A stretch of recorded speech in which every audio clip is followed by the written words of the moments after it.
warm up again here in case you're coming back to this video at a second time and you've taken a little bit of a break since the first video. So I'm going to leave my weighted balls to one side for a moment and I'm just going to take a few deep breaths, alright? So checking in that the lower ribs are expanding. You can take your hands onto the ribs if you want. And then allowing them to sink back down. Sometimes taking the hand to the front and the back is really useful as well. We want the hands to be pushed away from each other. Not just the front hand, we want that back hand moving as well. Okay, thinking about breathing in through the nose. Flickering that candle flame on your breath out. Connecting to those deeper pelvic and lower tummy muscles. Perfect. Again, these exercises can be done without any weights. You can hold small bottles of water, small, any size tins of beans or peas or whatever you might have. Okay, so we're going to keep the challenge focused on the shoulders here. I want you to sit tall, so crown of the head is lifting, hips are sinking down, and you're going to take the arms straight down by your side. Alright, you're going to lift one arm to the side, so I'm just scooching forward because I've got arms on this chair. If you don't have arms on the chair, you don't need to worry, okay? We're going to lift one arm out to the side at a time. So breathing out as you lift, breathing in. We're going to focus on one arm first, and then we're going to take it to the opposite side. Okay, how far you lift is up to you. I'm lifting my arm straight out to the side, okay, but that's not necessarily easy for everybody. So if you want to take the hand slightly forwards, we're still going out to the side, but it's just not straight out to the side. We want it to be comfortable in the shoulder. You're not going to get stronger if the movement is painful. Okay, and then we're going to do a few of those with the thumb pointing up. For 5 more. 4 more, and just having the hand facing a different way, the exercise can feel quite different. 2 more, and 1 more. Perfect, lowering it down. We're going to take that to the opposite side. We're going to start with the palm facing down, up and down. 5 more, 4 more, 3, 2, and 1. And we're going to do a few of those with the thumb facing up. 5, 4, 3, 2, and 1. Great. Okay, we're going to do a few with both arms lifting and down. Okay, palms facing down to start for 3 more. As the hands float up, and think of them floating up. Think of your shoulder blades melting down. Good, last one, and then we're going to do a few with the thumbs pointing up. If you feel now that the shoulders start to get really tired with the weights, you can finish it out without the weights. 3 more, 2 more, and 1 more. Good, take the hands down, take a few circles, just loosening out any tension you might feel. Okay, we're going to go similarly again, except this time we're going to go straight forward. So lifting one arm up and down. Good. Hand floating up, shoulder blades sinking down. Still keeping that lift up through the crown of the head. So we don't want to end up slouching here. It's going to make your alignment much trickier. Thumb pointing up this time. Okay, and we want to maximize our mobility here.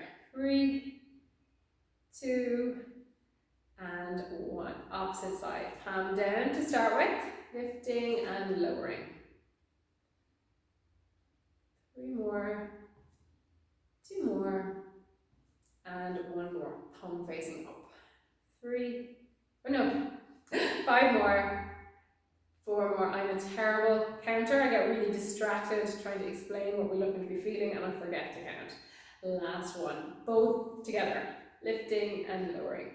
Just make sure that the movement is happening at your shoulders and that you're not starting to lift the chest with the arms, because that's going to leave you feeling tired and strained into your back. And thumbs up for 6, 5, 4, 3, 2, and 1. So I know I'm counting repetitions, and what we are looking to do is tire out your muscles.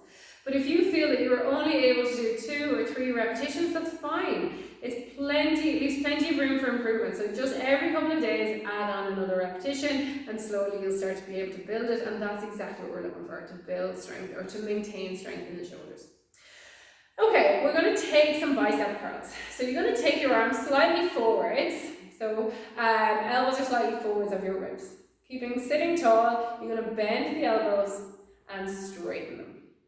Bend and straighten. If you're holding the weight, just control that movement as you straighten. Don't lock or jar into the elbows. You can do these one at a time if you want, or you can go straight into two at a time. Good. 3 more. 2 more. And 1 more. Perfect. Okay, you're going to take your hands with your waist, just rest them onto your thighs. We want to get a little bit of leg movement. So this is going to challenge your trunk stability here. Now the shoe might not slide as easily as you want, but take that as an extra challenge. We want the hips to stay heavy. You want to slide one leg straight, so straightening at the knee. We're not lifting or moving the hip. You're going to slide that heel back in, take that to the opposite side. So slide and back in. Slide. Notice my shoe is not sliding that easily on the floor, and that is going to make life a little bit harder. If you're on something like a carpet, it would probably slide a little bit easier. Okay, and you can always make it hard by digging your foot into the floor, so that's going to increase the challenge. You will work on the front of the leg here as you straighten it, the back of the leg as you slide back. Take one more like that. Okay, and then we're going to combine the last two. So we're going to add our bicep curl with our heel slide. So sliding and bending the knee, straightening the elbows. So we're one leg is straightening, both elbows bending, and alternate. Okay, so remember to keep hips heavy here. We're not moving the trunk. And that's going to be a little bit of a challenge to your stability. Good, last one to either side. And last one to the opposite side. Good, sliding the heels in and taking the arms down. Okay, so we're going to do a little bit of overhead work again with the shoulders here, but as I said earlier, if overhead straight up is uncomfortable, just angle your arms a little bit further forwards. So we're taking the elbows into a bend. The elbows can be slightly forwards of your trunk here if you're stiff or sore in the shoulders. And as you breathe out, you're going to reach the arms up and overhead, and then you're going to bend the elbows, take the hands back down. Reaching and bending. Sit, reach, and bend. We're going to go for 5 more like that. 4 more. 3 more. 2 more. And 1 more. Keep the arms here. Keep the elbows where they are. You can angle them slightly forward if you want. We're going to bend at the elbows, take the hands back, and then reach the elbows straight.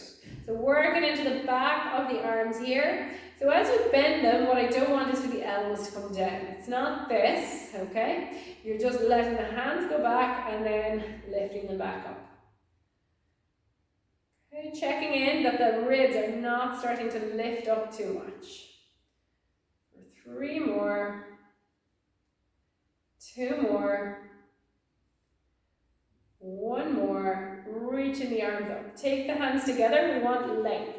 So reach the arms up to the ceiling.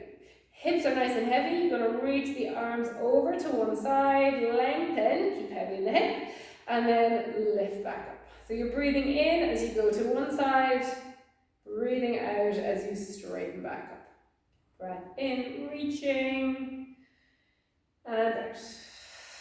So heavy in the hips, breath in, and out. Breath in and out. Perfect. And taking the arms down. Take some shoulder circles. Hopefully the shoulders are feeling somewhat tired now. That is what we're looking for. Not painful though. Okay, we're going to take some arm circles. If you have an arm on the chair, this is a little bit tricky. So what you can do is slightly turn yourself to the side so you're a little bit freer. You're going to reach one arm up and circle it around. As big a circle as is comfortable with your shoulder. Remember, we don't want to force anything into the shoulder. This could be a really small circle. It could be maybe in front of you, whatever feels good. Circle. Okay, so what we want to do now is to add some trunk movement into that. So reaching the arm up. As the arm goes back, you're going to turn towards it and circle it down. And you'll feel that the circle can go much further now. Okay, anybody who swims, like myself, my swimming coach has often reminded me to rotate my trunk a little bit more because I can reach so much further. So anybody who swims is a really nice one. Okay, and then we're going to keep the trunk steady and we're going to change direction in the circle. So we're keeping the trunk steady first, find that circle, with or without the weight. Not very heavy, but I tell you, if you do this for long enough, those light weights can start to feel very heavy. And then adding the trunk rotation.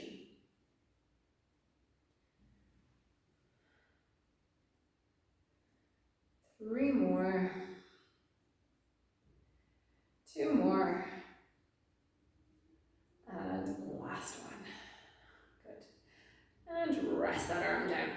Okay, and then I'm going to turn myself around the opposite side, so my other arm is free. If you don't have arms in the chair, you don't need to worry about this. We're going to take some circles into the opposite shoulder.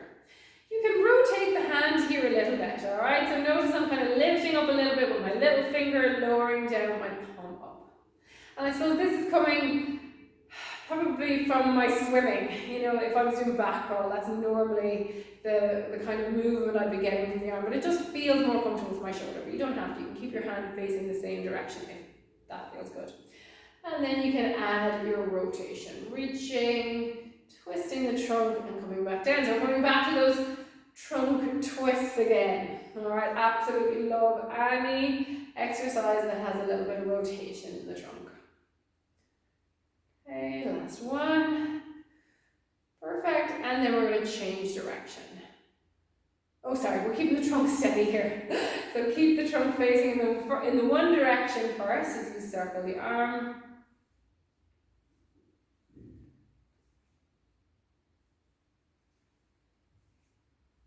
And then you can add your trunk movement. Just be mindful of that shoulder, okay? I want the shoulder to move back as your trunk moves back. What I don't want to see is the shoulder coming forwards like that, alright? That can lead to a painful shoulder, which we don't want. Three more. Two more. And last one. Oh my god, these weights are starting to feel very heavy now. Okay, few shoulder circles again. Okay, one more and then I'm going to take another break, alright? So with or without the weights, hold the two arms facing forwards. You're going to circle to one side and then come back to the centre. You're going to circle to the other side and coming back to the centre. So we're getting a little bit of trunk movement with this one. And we're making kind of a sideways figure 8 or an infinity sign. Circle and circle. Hips staying heavy here. So we're not lifting the sit bones, but the trunk is getting a little bit of rotation. For 5 more, 4 more, 3, 2, and 1, and take the arms down. Okay, so I can definitely feel my shoulders burning after that workout. I've definitely worked the muscles, and as I said, when you pick these weights at first, they don't feel that heavy. So if at any point you feel that the shoulders can't cope with the extra weight, park the weight. And this gives you so much opportunity to progress and make the exercise more challenging over the coming weeks. Alright, so we should always be trying to add a little bit. So every few times we've done a particular exercise, we should make it a little bit harder. Okay? And that might mean you can't do as many, and that's fine. Then you increase the amount that you can do. Alright? Okay, so stay safe. I'm going to take a pause now. We're going to come back and we're going to take a little bit of focus down towards the legs.